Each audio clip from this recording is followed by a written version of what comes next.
Hi நண்பர்களே, எங்கே வந்திருக்கோம் அப்படின்னா சூப்பரான ஒரு இடத்துக்கு வந்திருக்கோம். பார்க்குறதுக்கே பயங்கரமாக இருக்கும். நான் உங்களுக்கு காட்டுறேன் இருங்க. தீவில் இருக்கோமா இல்லாட்டி ஏதாவது ஊருக்குள்ளே தான் இருக்கோமா அப்படிங்கிற மாதிரி யோசிக்கணும். பாருங்கள், செம்ம வியூ. பார்க்குறதுக்கே இடம் பக்காவாக இருக்கும்.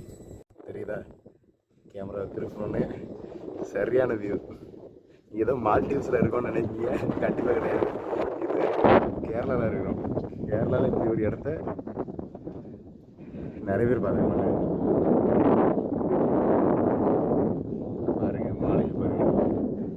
ஒரு மலை, இதுக்கு பின்னாடி ஒரு மலை, அதுக்கு பின்னாடி கேமராவுக்கு நிறைய மலை தெரிய மாட்டேங்குது. பின்னாடி பின்னாடி பின்னாடி பின்னாடி பின்னாடி பின்னாடி பின்னாடி அப்படியே வரிசையாக மலையாக இருக்குது.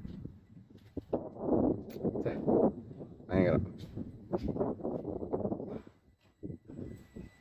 எனக்கு தெரிஞ்சு அந்த இடத்துலலாம் யானை தண்ணி குடிக்க வரும்னு நினைக்கிறேன். வர்ற வழியில் ஃபுல்லாக யானை சாணி நிறைய இருந்தது. இந்த இடத்துல ஃபுல்லாக யானை தண்ணி குடிக்க வரும்னு நினைக்கிறேன். விலங்குகள்லாம் நிறைய இருக்கும் தண்ணி நீர்நிலையை ஒட்டி. இந்த இடம் பேர் ரோஸ் மலை. தென்மலை டேமுக்கு பின்னாடி இந்த இடம் இருக்குது. சூப்பரில்